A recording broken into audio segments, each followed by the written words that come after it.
My name is Ray Ritchie, and we're at the Texas Civil War Museum in Fort Worth, Texas, and we're looking at a few of the artifacts that were at Gettysburg that belong in the museum collection.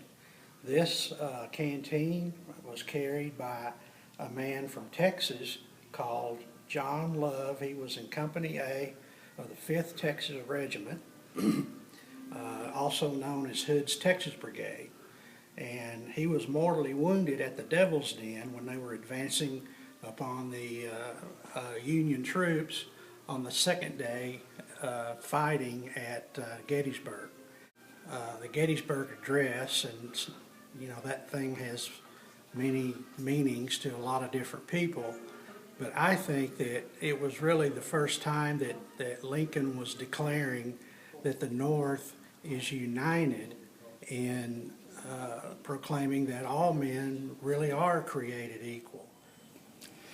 I'm Professor Stephen Woodworth. We're here at Texas Christian University.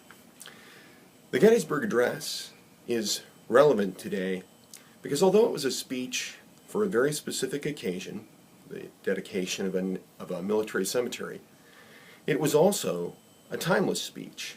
It really speaks to themes that go beyond just that war.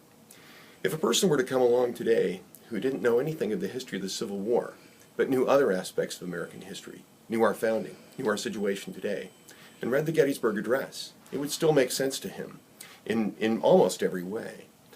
Lincoln, in summing up the reasons why the Northern people needed to go on fighting that war and win that war, went to the very heart and core of what America is about and what Americans have been doing. And that speaks to us today. He looked at the Declaration of Independence and its idea that people could govern themselves. And he looked at the idea of a new birth of freedom. And America has been and continues to be about freedom and about people governing themselves.